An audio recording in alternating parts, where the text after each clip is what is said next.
Hey, what's going on, Who That Nation? It is yours truly, TJ Jones, the host of the State of the Saints podcast.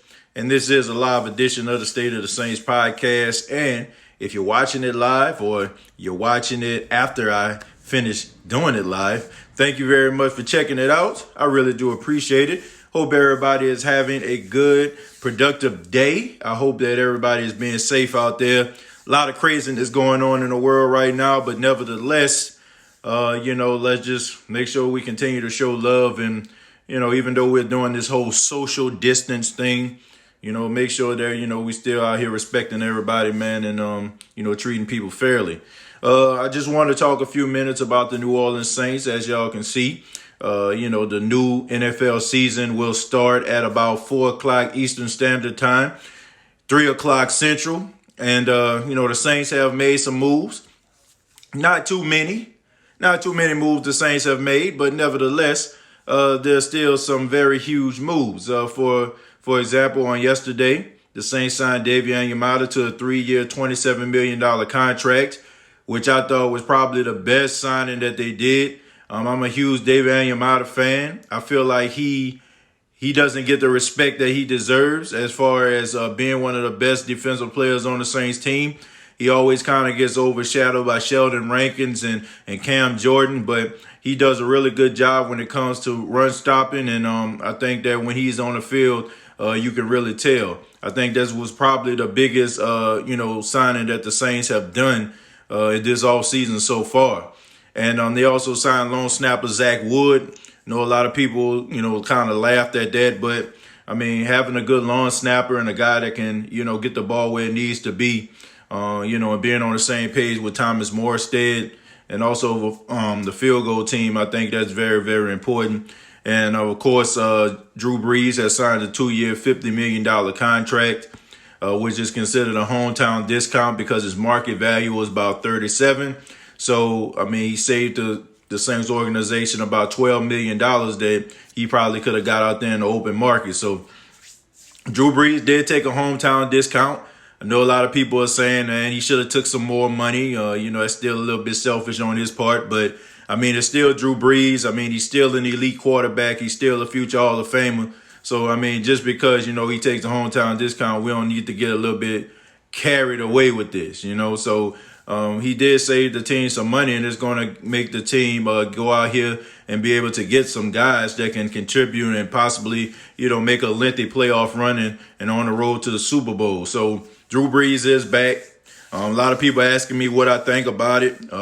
I like it. Drew Brees deserves to retire on his own terms. If we can sit up there and be cheering and going crazy and saying all this stuff like, oh, lad, Drew Brees, he the beast, he the man, Drew Breesy and all that kind of stuff during the time in his prime when he was giving us all type of good moments, then, just because the man's arm strength has diminished and just because the guy isn't the same quarterback he was 10 years ago, don't mean that we just need to throw him away and just be like, we don't want him anymore. This guy deserves our respect, regardless if we're frustrated with him or not about the way that the playoffs are taking place and even his performances in the playoffs. And I fall into that category. I was very upset with Drew Brees in that wild card game. I do feel like he was one of the main reasons why the Saints lost that game. But nevertheless, man, Drew Brees still has given us some great moments in the Who Dat Nation. And he deserves to retire on his own terms, man. If he say he a Who Dat for life, then he deserves that. So we can't just be around here just being fair weather with the thing. I get it. I get he's not the same quarterback. That's why I feel like the Saints need to go out here and try to get his successor. This is the year to do it. This is the year for Drew Brees to, go out here and possibly play his last season in the NFL and the Saints to find somebody that is a successor to him, rather it be in the draft or it be somebody that's, in free agency or even Taysom Hill. But they need to figure it out because if Drew Brees retires and the Saints don't have a transitional plan, it's not his fault. It's on the Saints. But those are the three signings that the Saints have done so far. They haven't signed anybody else as of right now. And a lot of people are asking, man, why the Saints ain't going out here signing this person? Why they ain't signing that person? They need to go get him. I tell y'all all the time, and this is just my opinion. I don't feel like teams win Super Bowls by going out here and getting a whole bunch of free agents. I think that teams win Super Bowls and they become successful for years to come by building through the draft, getting young players on rookie deals that can contribute to your team right away. And you can go out here and mix up a few free agents. If you look at the New Orleans Saints, man, you can say whatever you want to say about them. You can say that they don't get these splash players. But the last few free agents that they got, they contribute to the team in a very major way. Demario Davis, first team All-Pro. Ted Ginn Jr., he contribute. You look at some of these other guys that they got in here. These guys contribute. And, even A.J. Klein, who went to the Buffalo Bills, they signed him. So it's not always the sexy pick. It's not going to always be a household name or a guy that everybody in the NFL knows. That doesn't mean that just because it's a guy that's probably was middle of the pack, that don't mean he's going to come in and not contribute, So we need to chill out with these sexy names, man. Every time the Saints honestly go out here and get a sexy name, it don't work out for them. Y'all remember Adrian Peterson? It didn't work out. You remember Jarius Byrd? It didn't work out. So it can't always just be about big names, man. I'm about guys that can contribute. I'm about guys that can go out here and perform at a high level. I'm about guys that can come in here and make the team a little bit better. I don't care if they're Adrian Peterson or Adrian Goodwin. Adrian Goodwin is not a person, but y'all get the point, So I'm just saying, it doesn't matter who they get as long as the guy comes in and he contributes. But that is my opening statement. That's what I got to say about free agency. So right now, I'm going to open the floor to you all and answer some of your questions. Chosen, what's going on, man? Chosen, my guy, man. What's happening? I'm about to answer your question right now. I'm sorry, Chosen, man. It's crazy right now, at the radio station, man, trying to get information out about COVID-19. So I didn't get an opportunity to answer your question, but Chosen, I'm about to answer your question right now. What is a franchise tag? A franchise tag is what a team gives to a player when they don't want him to go elsewhere. It is basically binding that player to the team where nobody else can sign him. Also, a franchise tag is that you get the majority of, the money at that particular position, on the open market. For example, the open market average could be like about $27 million or whatever like that. That's what the team will end up having to pay that particular player. So when you put a tag on a player, it makes that player not be able to go out here and pursue another team. It gives that team the rights to that player, but the team has to pay that player a certain amount of money, a certain percentage of the money. Depends on the open market. That's what a franchise tag is. So that's what you see people like Dak Prescott guy right now, Shaq Barrett out there with the Tampa Bay Buccaneers.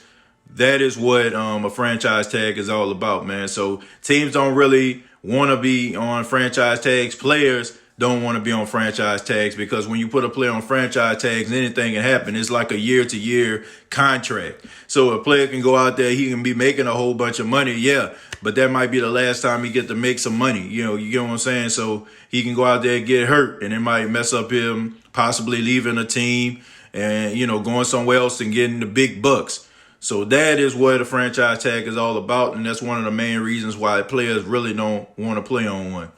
Unless you like a backup or something like that, like a Nick Foles type player where somebody can kind of just sit on a bench. For a fact you most likely you're not going to get hurt and you're making a substantial amount of money. So Simba says, Teddy to the Pats, I'll respect it. Teddy to the Pats, I will respect that, but I'm hearing sources right now that is saying that Teddy Bridgewater is in discussion with the Carolina Panthers. And the Carolina Panthers have given Cam Newton, opportunity to go out here and try to seek a trade from another team. So that's telling me right now there might be some validity behind Teddy Bridgewater and the Carolina Panthers right now. They're saying that the talks are going really well. Take it with a grain of salt. I heard the same thing the other day with the Chicago Bears, but it makes sense. The Carolina Panthers are going to run the same type of offense, kind of similar to the New Orleans Saints. They got Joe Brady from LSU as the new offensive coordinator. So that's a good sales pitch to Teddy Bridgewater for him to come to an organization that's kind of similar to the organization that he's been a part of for the past 2 years. So it might be a really good thing. Kent says, good morning. Do you think we sign another linebacker to take the place of Klein? To answer your question, I don't think that's really necessary, man. I think the Saints like the young players that they have, the guy in Colton Jumper and also, Caden Ellis. They're two young linebackers who end up going on IR last season. But the Saints really like these two guys. They like those two young guys. Probably won't go out there and probably sign a veteran just to kind of complement Demario Davis, just to have some depth at the linebacker position. And they probably end up drafting another young linebacker. But I think they might end up trying to sign one. I heard they were trying to sign Jamie Collins, but he decided to go to the Detroit Lions. I know a lot of people are wondering, why Jamie Collins decided to go to the Detroit Lions. I mean, it makes perfectly good sense when you think about it. The head coach of the Lions, Matt Patricia, was his defensive coordinator for years. As of right now, Jamie Collins is about 30 years old. He's probably going to be about 31 years old at the start of the season. And he already has 2 Super Bowls. And I think when you have multiple Super Bowls like Jamie Collins have, you can actually go to some of those struggling teams and get as much money as you can. Because, I mean, honestly, your career is already solidified, as far as you being a champion. So I know players want to get Super Bowls, and if they get them early, they give them the opportunity to probably go out there and name their price and get the most money that they can. And I think that because of Matt Patricia, the fact that he was his defensive coordinator all those years, they have a rapport. So, he's probably going to get first dibs when it comes to, Jamie Collins. But the Saints, from what I hear, still tried. So that shows me right there that they probably going to end up signing a guy. But I think they like their young linebackers. Big salute to Drew Brees on that 2-year, $50 million deal. Yeah, and shouts out to him. I think that was a smart decision. And honestly, man, it would have been a waste of time if he didn't take a hometown discount. It would have. It would have been a waste of time. If, you weren't talking about going to the Super Bowl, you talking about making a deep run in the playoffs, why would you go out here and monopolize the majority of the cap? You might as well just go ahead and sit at home because you're not going to go anywhere because the Saints will kind of be, cap struck and they won't be able to go out here and get some of the players that can help you get over that hump.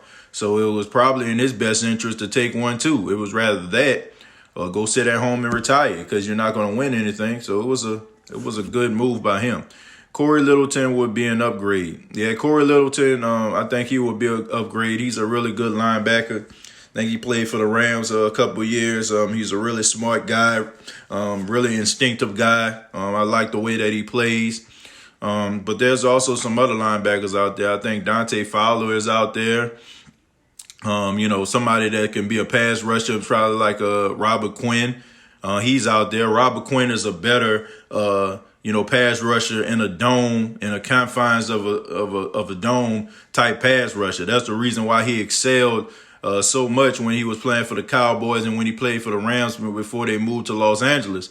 He does a really good job, but when he's on that grass, like when he played for the Dolphins, he really wasn't a factor. I think the Saints can possibly look at somebody like a Robert Quinn. They had looked at him before he decided to go to the Dallas Cowboys. So the Saints might end up trying to get Robert Quinn as an additional pass rusher. What pieces can we afford now? Well, I think with this pay cut that Drew Brees took, I think you can go out here and get yourself another linebacker, possibly another corner, and a guy that's probably like a middle of the pack type wide receiver.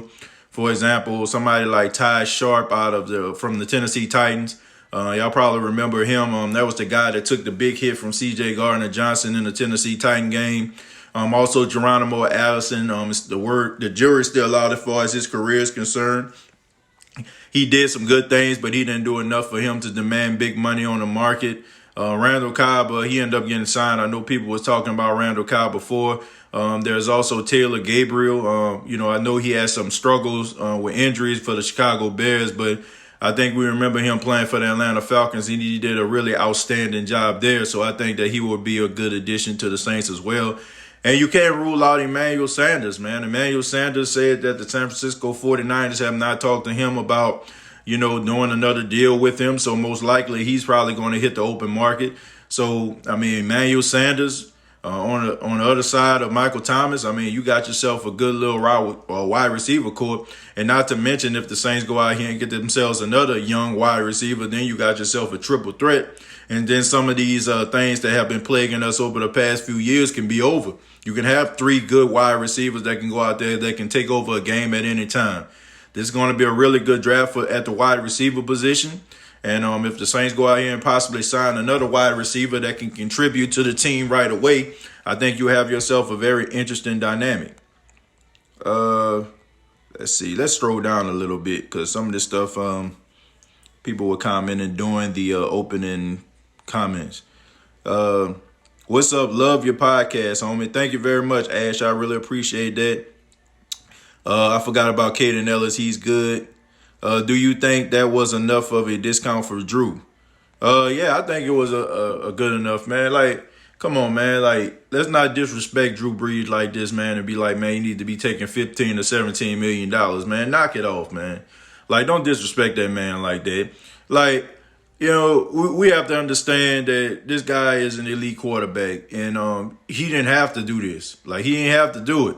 He could have easily just went to some other team or whatever, and people can say, oh, yeah, he can go to another team.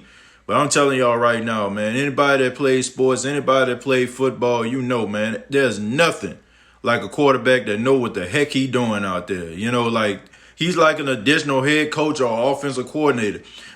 Some of us just watch the game. We just watch, the ball get snapped and he need to throw the ball. But pay attention to some of these formations, man. Watch how Drew Brees tell a guy to get in place. Watch how he moves a guy into motion. Guys talking to him like right here. And he's like, yeah, he's moving guys around, guys that probably don't even know what's going on. Like, you cannot, you can't really, man, you can't buy that type of, contribution to a team. So people just, quick to say, man, this man arm strength diminished or he old and he washed up and stuff like that, man. Like, his arm strength has diminished and he's not the same quarterback. But at the same time, man, you can't knock the production. You know what I'm saying? Like, we can't just knock the production just because we want splash plays down the field. Do we want splash plays? Absolutely. Do we want plays, that can make us get up out of our seat? Absolutely. But at the same time, when you have a quarterback like this, a guy that's elite, everybody can't be elite. Everybody can't be a first ballot Hall of Famer. Okay? So the way that I see it, the Saints, they really have something, man. And honestly, if you was to get another quarterback, it still would have to take him years to develop to even be on the same level of a Drew Brees. So, for all the people out there that's saying he need to go ahead and let's go ahead and start Teddy Bridgewater in there, I get it. And I think Teddy would do a good job. But it would take Teddy years in order for him to even play halfway on the level of a Drew Brees. Can Teddy Bridgewater get the Saints to the playoffs? Yep. But if the Saints were to sign him and say, Teddy, this is your team now, it still probably take him some time in order for him to make a deep run with the Saints in the playoffs. The Saints would have to have a lot of things going for them. That's including, a shutdown defense, that's really, really good. Because we saw, man, it wasn't so much Teddy Bridgewater and what he was doing out there. Yeah, he was not making mistakes. But, man, we seen a lot of 3-and-outs, and that defense was stepping up. So, it had a lot to do with the defensive success, too. Teddy Bridgewater did a good job. He made the throws when he needed to make them, and he didn't make mistakes that cost the team. But, the defense stepped up, and I think you will have to have that week after week. You won't be able to have that for 5 weeks. You'll have to consistently have a lights-out defense in order for you to have another quarterback to come in here in order for him to grow and develop. That's just my opinion. Let me scroll down just a tad bit. What about Janoris Jenkins? Your thoughts? Crystal, what I feel about, let me see. There ain't nobody. The way I feel about Janoris Jenkins is very, very simple. Okay, I think that he's a really good cornerback, like really, really good cornerback. I think that he is a guy that the Saints really looked up and got. I think they squandered that opportunity, not even, making it out the first round of the playoffs. I think that he was starting to get better week after week. He was starting to get a little bit more knowledgeable of the playbook. But I do feel like the Saints are going to try to sign him back. I think that they're really going to try to do everything in their power to try to make sure that he plays for the Saints. Rather it be kind of restructuring his contract, rather it be giving him his money up front so it won't be like, affecting the team down the line. But I really think that the Saints are really going to try to sign Janoris Jenkins. They probably going to try to rip up his contract and probably restructure it in order for it to be a little bit more team friendly and something that's beneficial to him. So that's the way I feel about Janoris Jenkins. I think if he comes back, I think the Saints really have a 1-2 corner combination that we've been needing for a very long time. And if you add somebody else in there, possibly in the slot, that's why I said somebody like Xavier Rhodes or even Chris Harris Jr. or something like that. Get somebody like that to come in. I think you'll have yourself a really good secondary. That's something that the Saints been dealing with and missing for a long time. Guys that can actually close the deal in big games. Exactly. Speaking facts, the man can move his players with his eyes. Yep. He can move players with his eyes. He can put players in place. He can manipulate a defense. There's not a defense that he hasn't seen. The only not from, that Drew Brees has is he's short. So if you put pressure up the middle, it's hard for him to see over those tall offensive linemen, but at the same time, that's an easy fix. I think that Drew Brees, I think a lot of people are just taking this way too far. I get it. The frustration is real. It's real out here, folks. I get it. People getting tired of watching the Saints have really good football teams and only for them to choke in the playoffs. I get it. But there's only one Drew Brees, man. I'm telling y'all, it's going to be a lot of frustrating days, in the Who Dat Nation for years to come if we just feel like everybody can do what Drew Brees is doing. And I like him. You know what I'm saying? Like I said, man, I like him. And I was one that was criticizing him. And, I even questioned the fact about him coming back. I didn't understand the point. But at the same time, when he decided that he was going to come back, who am I to say, man, he don't deserve to be a Saint no more? Come on, man. Give me a break. We were cheering and going crazy, man, when this dude was throwing touchdowns all over the place. When we were a bad, struggling franchise and, we didn't have anything too much to cheer about, this guy comes in and gives us credibility. And I'm not saying that, we got to continue to live in the past. I'm not saying that we got to continue to forget just because they took us to the Super Bowl. No, I feel like we should hold them accountable.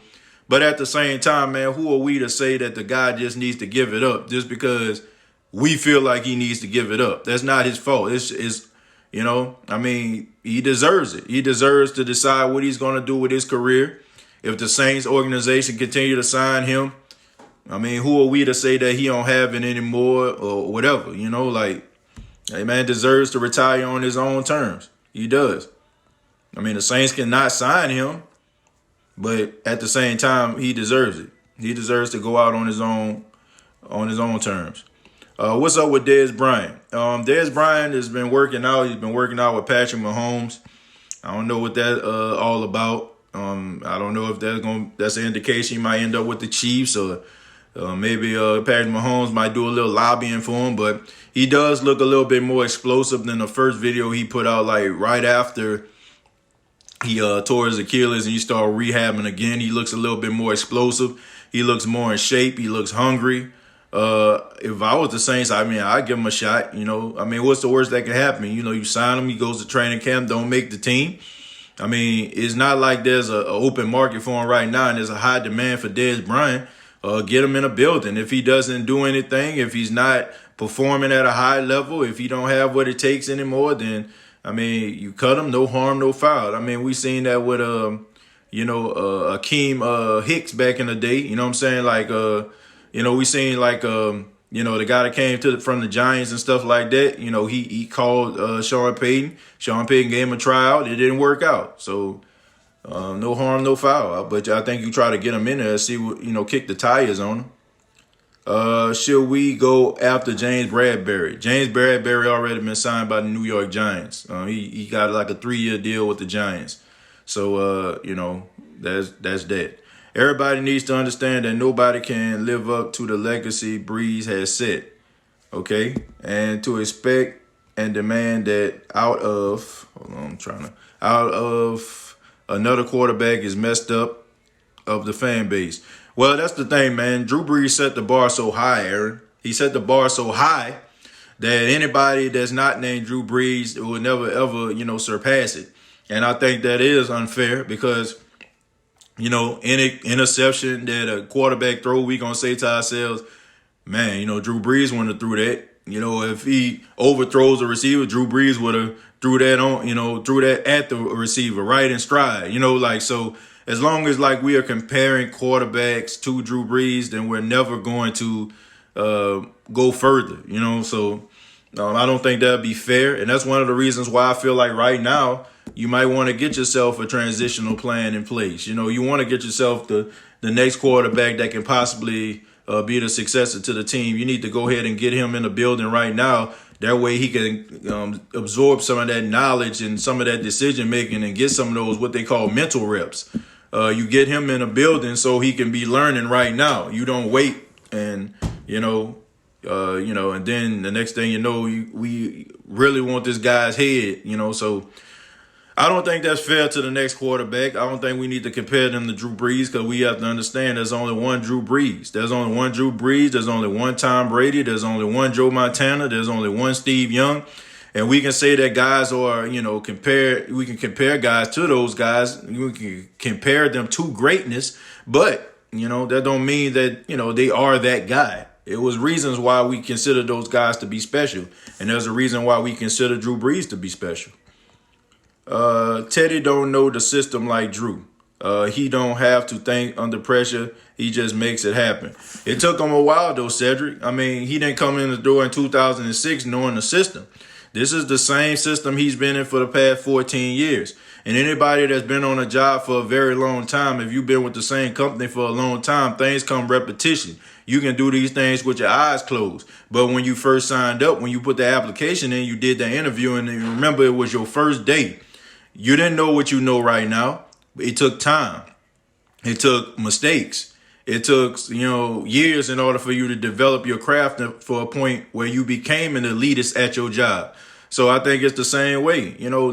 Of course, Teddy Bridgewater is not going to come through the door and know what Drew Brees knows. I mean, Drew Brees has been here for 14 years. But, we have to be patient as a fan base. That's just a fact. Whoever the person is to replace Drew Brees, we have to understand there's going to be some growing pains. Unless, he's an anomaly like a Patrick Mahomes or, some of these other young quarterbacks out here, that just come in and just take the world by storm right away. But I doubt that. There's a reason why, people like Patrick Mahomes are looked at as being a rare breed. Everybody's not going to come in and just know the system and just be taking the league over. Even Lamar Jackson. We can say that he's MVP right now, but I think we remember in that playoff game where he struggled and fans started booing him and wanting him to get thrown out of the game. Y'all remember that. It took some time. It took some struggle. It took some learning. It took some development in the offseason in order for him to get to that point. So we have to be patient as a fan base. And stop comparing everybody to Drew Brees, because everybody is not Drew Brees. What about getting another edge rusher? That's why I said Robert Quinn. I think Robert Quinn is out there. I think Everson Griffin is out there. And also you can possibly draft one, man, like in the later rounds. The Saints have been doing a good job getting those later round picks, man. Finding those diamonds in the rough. We've seen Trey Hendrickson. He was a late round pick. Guys like that, you can find yourself a pass rusher that can contribute in the late rounds. You can find guys that can contribute to your defense. Shy Tuttle in the late round. So, you got to be able to have a good front office. Teddy is going to the Panthers, confirmed. Brady going to Tampa. I can see Tom Brady going to Tampa. Teddy, I can see him playing for the Panthers. I don't know how confirmed that is. Scott, you just confirming that. Scott News, I don't know, man. When I get off here, I'll see that. But if it's confirmed, then, I can see both of those guys. Honestly, I can see both of those guys playing for those teams. We don't need no damn Dez Bryant. Yeah, that's true. We may not need Dez Bryant. But, like I said, man, you can kick the tires on the guy. It's not like he's a horrible wide receiver.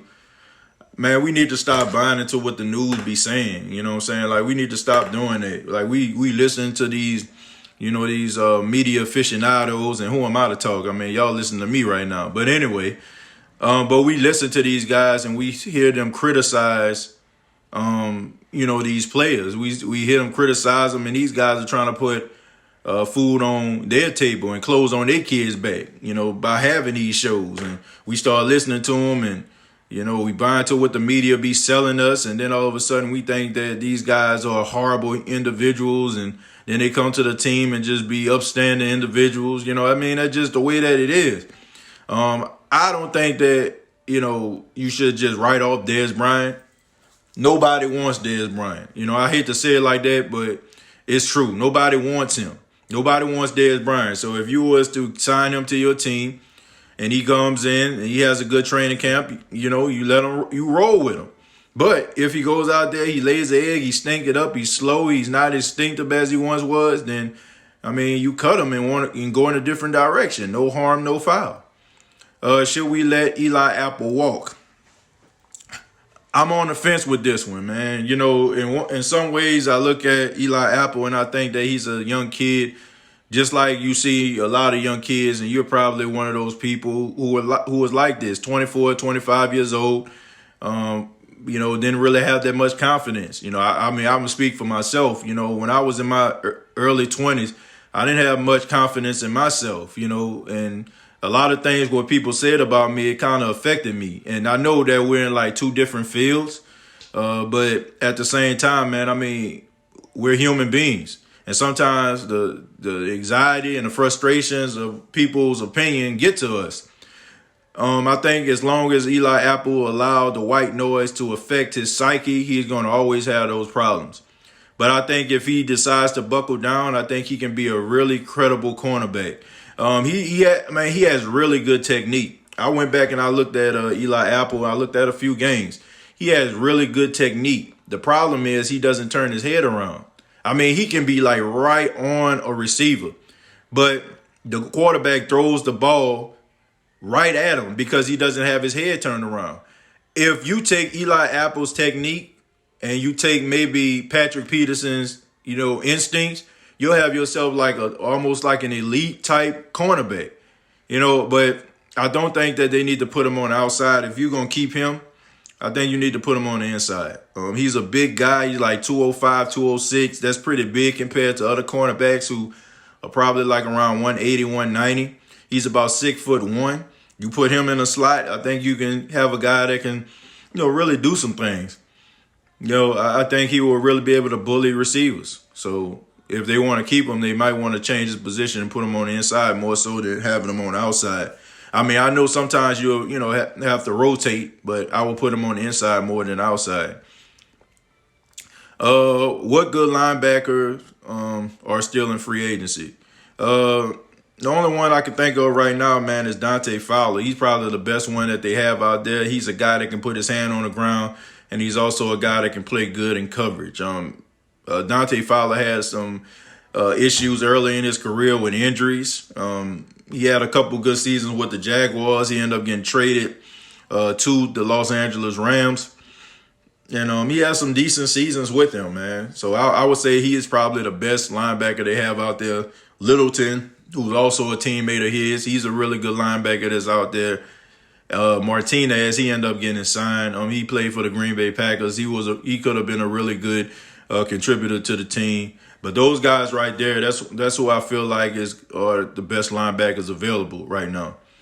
Keep Apple and get rid of P.J. Williams. He posed to been gone. Yeah, P.J. Williams gone, man.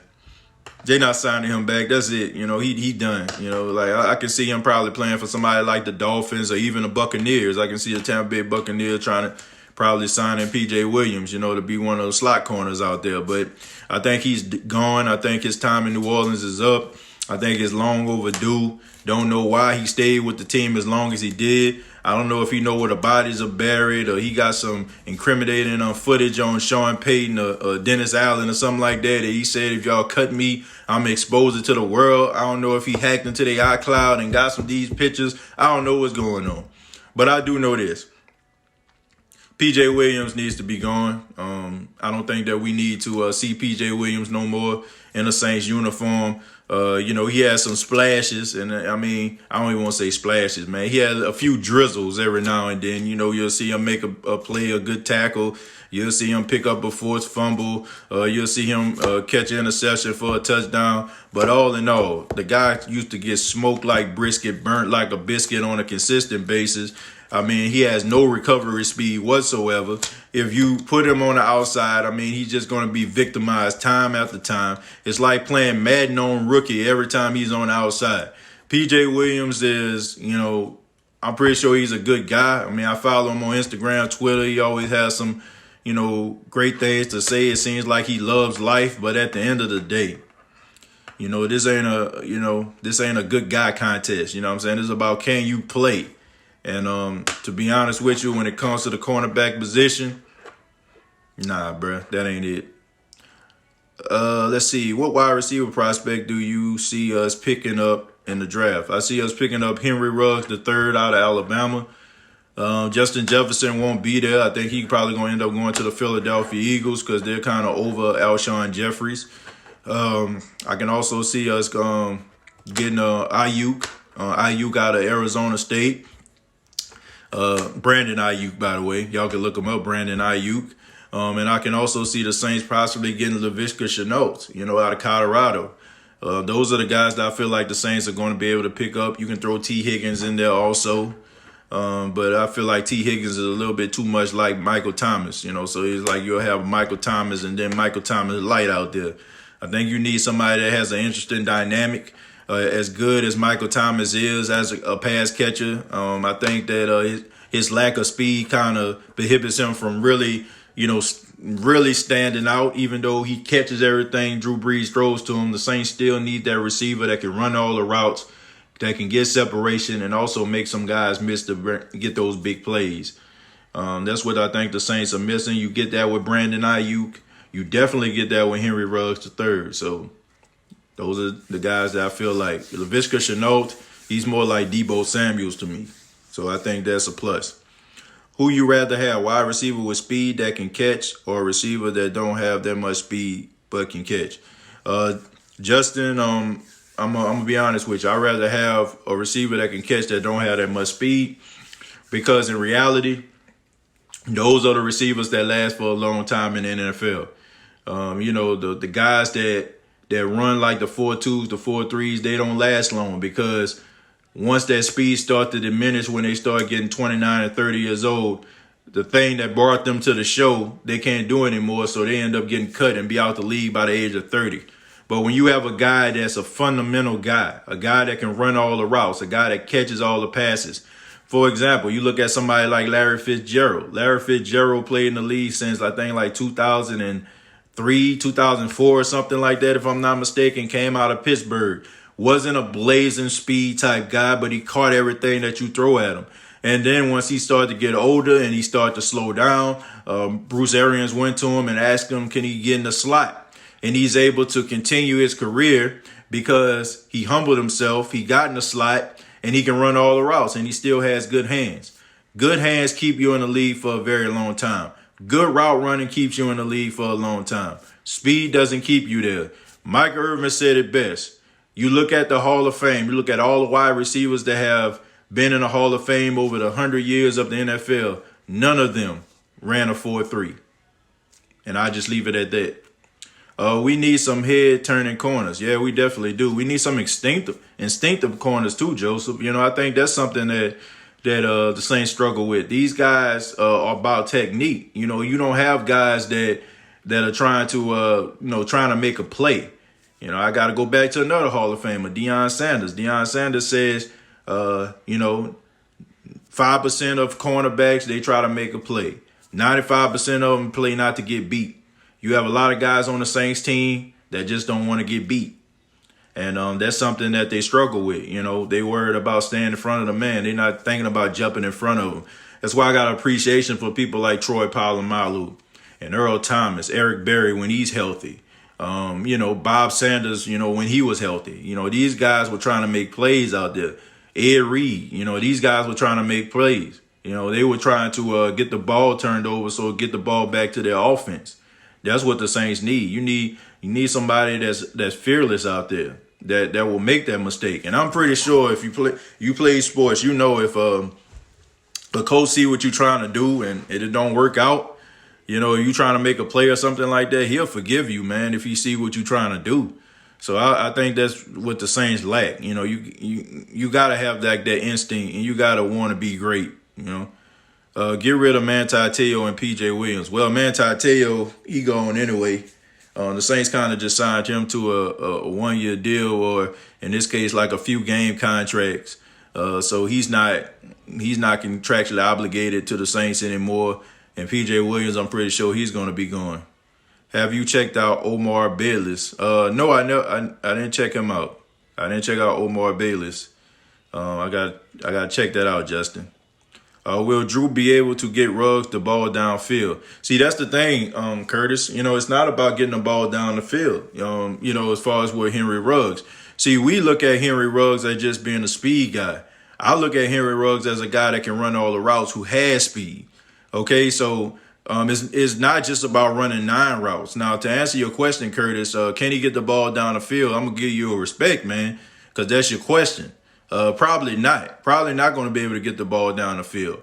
But if he's talking about doing quick slants and also, some out routes, and also putting Henry Ruggs in a position for him to blow past that corner that's trying to stop him from catching the ball, then absolutely he can do that.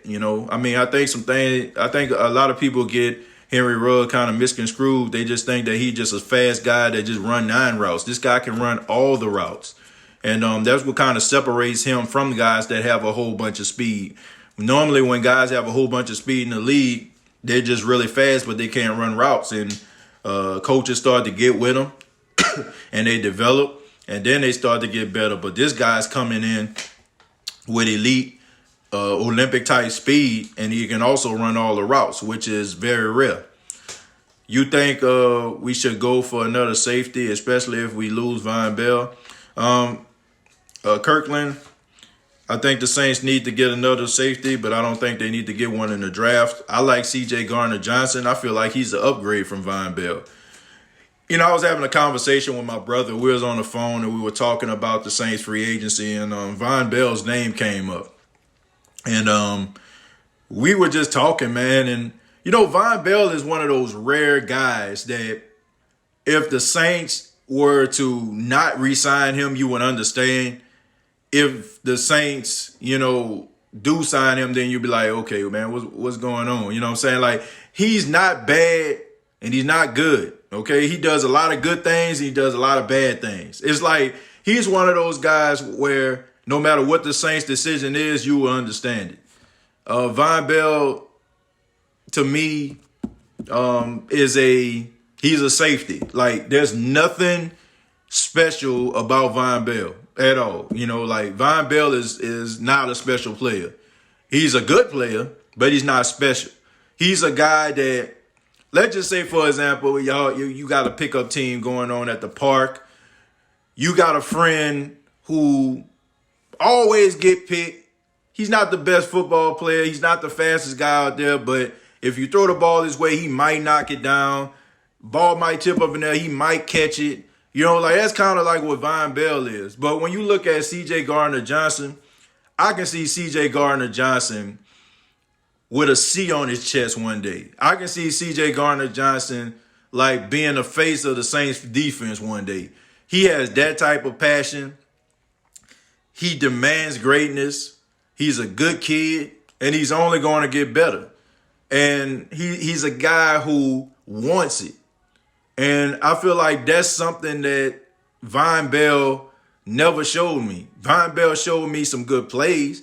I mean, we remember like in that wild card game against the Carolina Panthers. I mean, he he was the one that sealed the deal, you know what I'm saying, for the Saints to move on to the next round.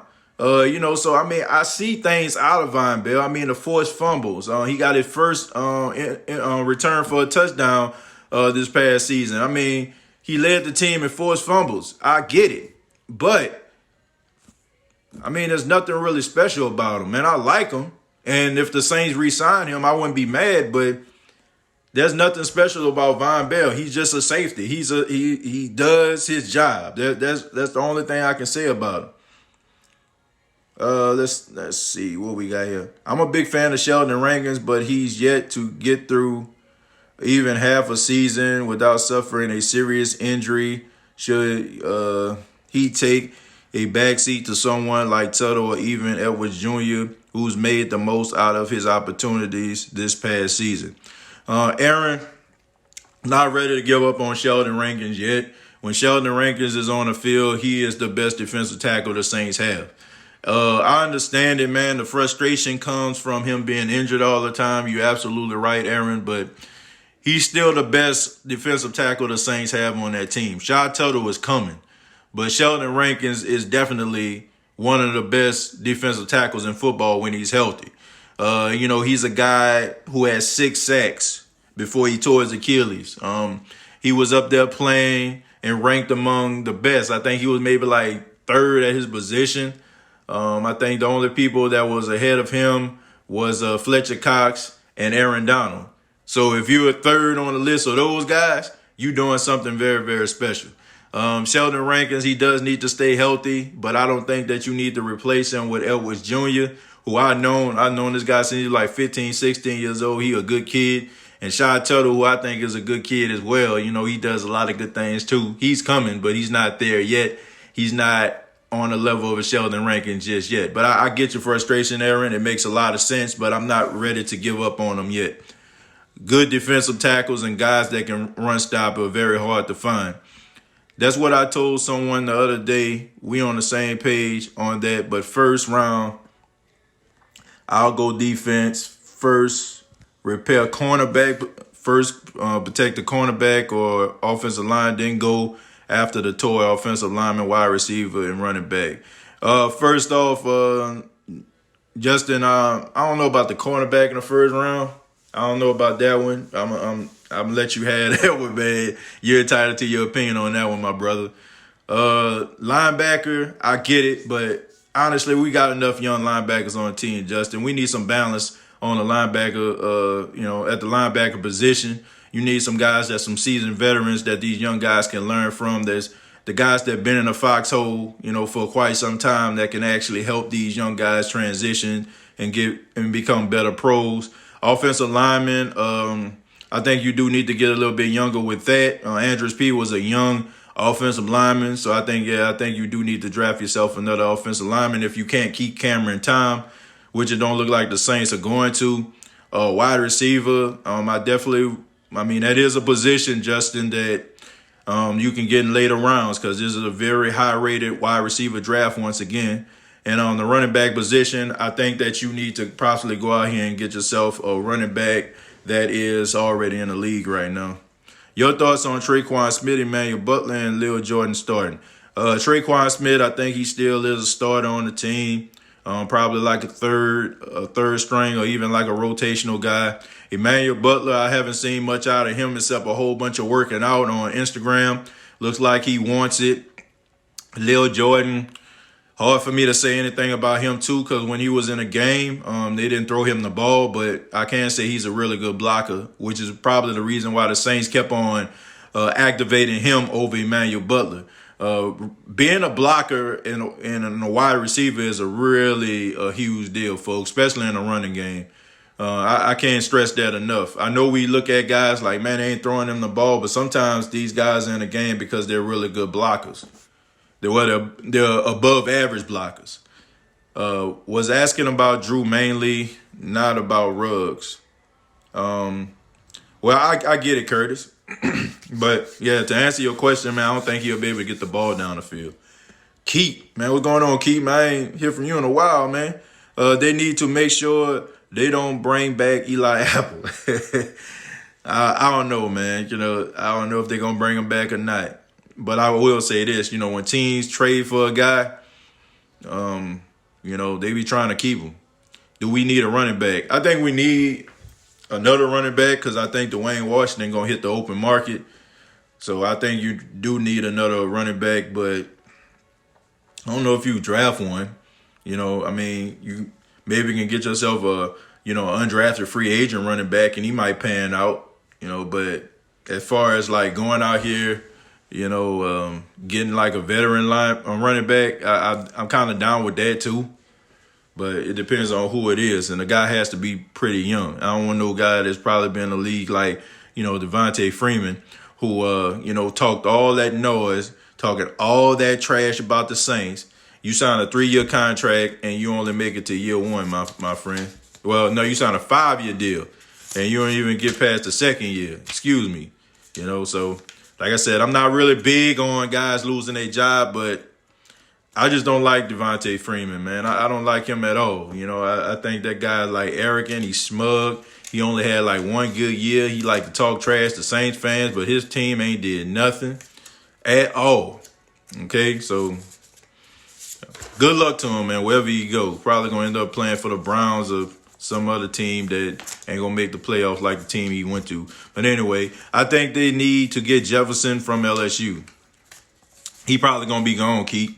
That 4.4 that he ran in the combine, that answered a lot of questions that people had. People are like, yeah, he got good hands. Yeah, he run good routes. But how fast is he? He answered that question. So I think he's not going to last till number 24. I think he's probably going to end up playing for somebody like the Philadelphia Eagles. I think he will be the next big-time Eagles wide receiver. I don't think we need a running back. Murray does well when he gets more than 10 touches. The playbook just needs to utilize more of his power running. There's also Washington, who's a balance of both speed and power. Aaron, once again, Dwayne Washington is an unrestricted free agent. So not a guarantee that the Saints going to re-sign him. I don't see teams like jumping out the trees trying to sign no third-string running back. As far as what you said about Latavius Murray, you're absolutely right. I don't think any running back that has like 10 touches a game is going to be beneficial or do anything or be productive. Running back position is about repetition. It's about, it's like preheating the oven. You know what I'm saying? You ain't about to just put your food up in there and all, right away and you think your food going to be cooked within 2 minutes. You know what I'm saying? You got to go ahead and preheat that oven, and with these running backs, man, you got to give them some touches in order for them to find their stride. It might be run number 17 that they break, but it's because the first 16 runs that they did, the defense started to get tired of hitting this guy over and over again. You got to be patient. That's what the Saints have lacked, patience. And they have to have patience in the running game if they're going to be successful, this season. Because teams not expecting them to run the ball. Do you think we overpaid Drew for his new contract? No, I don't think they did. I think it was a good number. Let's see. The Bears just signed Robert Quinn. Well, scratch his name off the list. Well, I mean, that's good for them. I think they struggled because they had a lot of guys on defense that end up getting hurt. So, yeah, Robert Quinn, that's not a surprise, man. He's a really good player, so not surprised he's off the board right now. They do need to feed Murray. What you think about Cam Akers? Cam Akers, a young kid, man, Mississippi. I know, shouts out to Clinton, Mississippi. I remember hearing about that dude when he was playing for Clinton high school, man. He's a really good kid. He went to Florida State. I think he wanted to play under Jimbo Fisher, of course. That's the reason why we need to pay some of these college players, because coaches can leave anytime they want to. They sit up in these kids' living rooms and promise them the moon and the stars, and then they automatically just leave anytime they want to. But these kids get in trouble and get their eligibility taken away from them if they take a ham and cheese sandwich. But anyway, Cam Akers is a really good running back. I think that he's going to be a much better pro than he was in college. Shouts out to him, man. All he did was just, stir the ship. I mean, right the ship up, the Florida State Seminole football team. He could have easily left, transferred, but he decided to stay with them. Even when those guys weren't winning many games, he's seen some of his quarterbacks and some of his teammates leave after Jimbo left, but he still stayed. And I think he's going to be a much better pro than he was in college, man.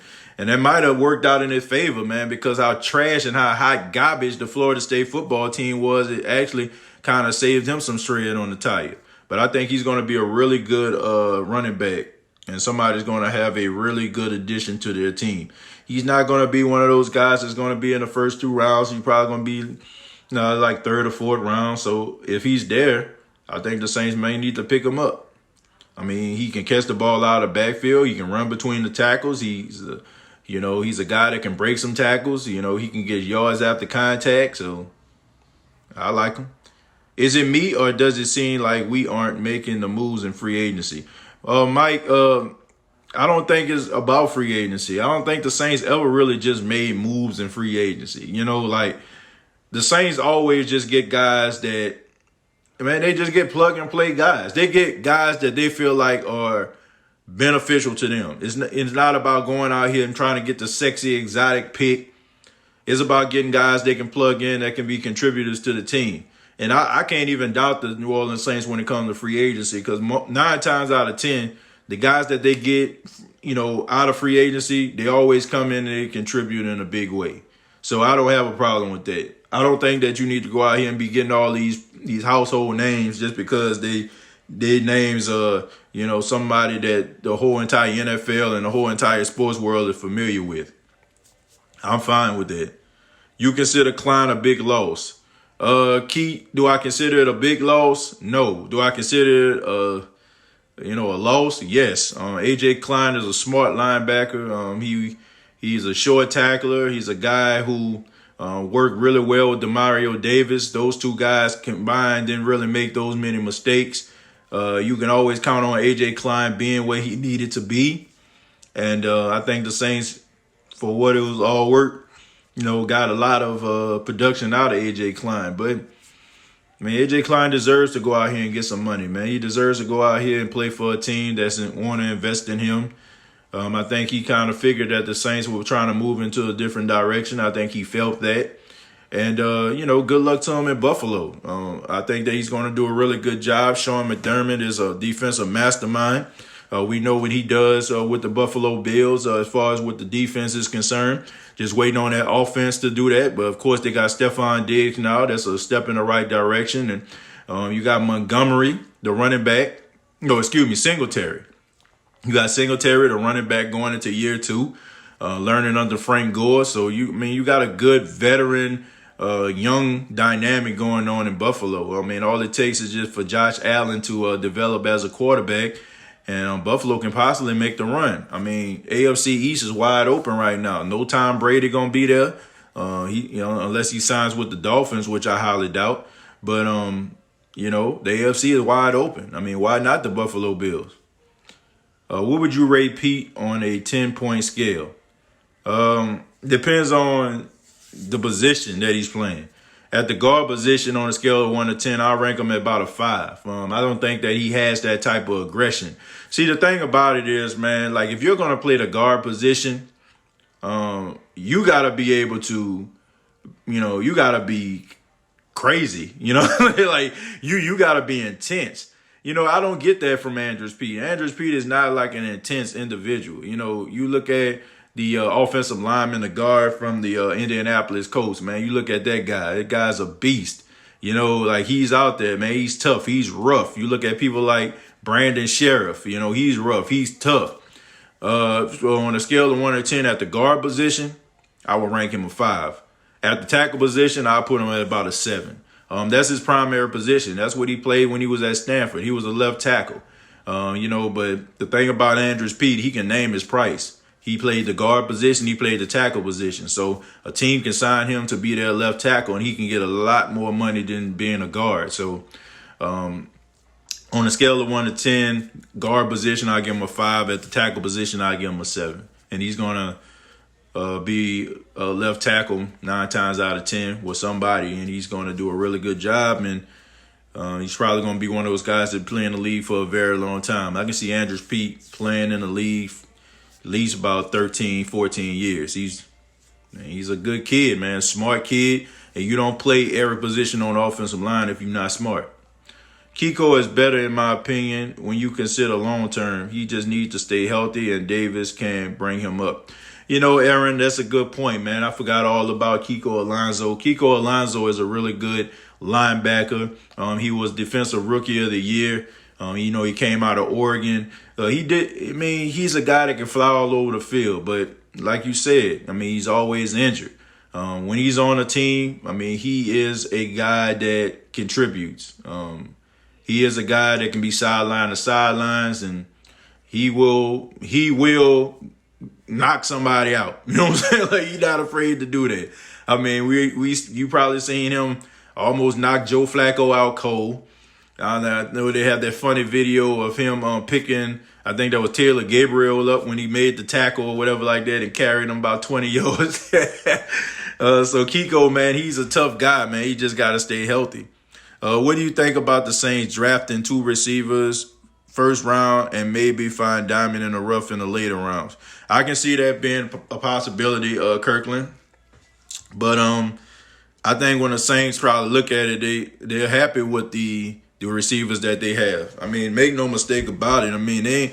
They got some good young wide receivers, man. These guys just don't stay healthy. Like, for example, Keith Kirkwood. I forget he was even on the team. When Keith Kirkwood was playing, man, he did a pretty good job, but he just always hurt, and then you got Emmanuel Butler out there. We don't know what he's going to do. But at the end of the day, you still got yourself 2 young wide receivers, but they definitely need somebody, another young wide receiver in the draft. And you get that guy, and hopefully he'll be a good complement to Michael Thomas. What's our weakest spot that we need to work on in the draft? The weakest spot that the Saints have is the wide receiver position. I think that they need to fix that. When you have a guy who has 149 receptions, that's great. But when he has like over 80 more receptions than the other wide receivers on your team, that raises eyebrow to me. So I think that the wide receiver position is the first. The linebacker position needs to get kind of tightened up just a tad bit. And then, of course, the cornerback position. You can never have too many decent cornerbacks. It's inevitable. Your cornerbacks are going to get hurt. It's a tough position to play.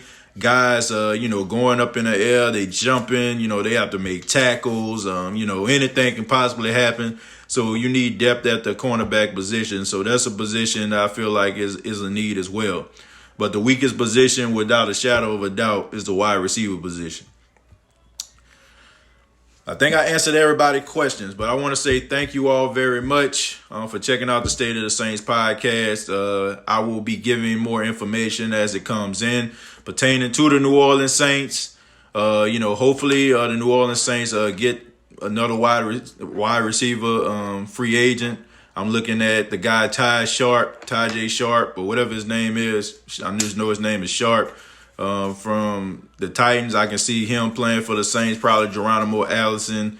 I can see them possibly getting him as well.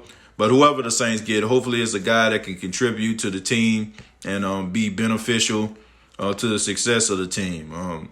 You got Drew Brees, you got David Onyemata, you got Zach Wood as of right now.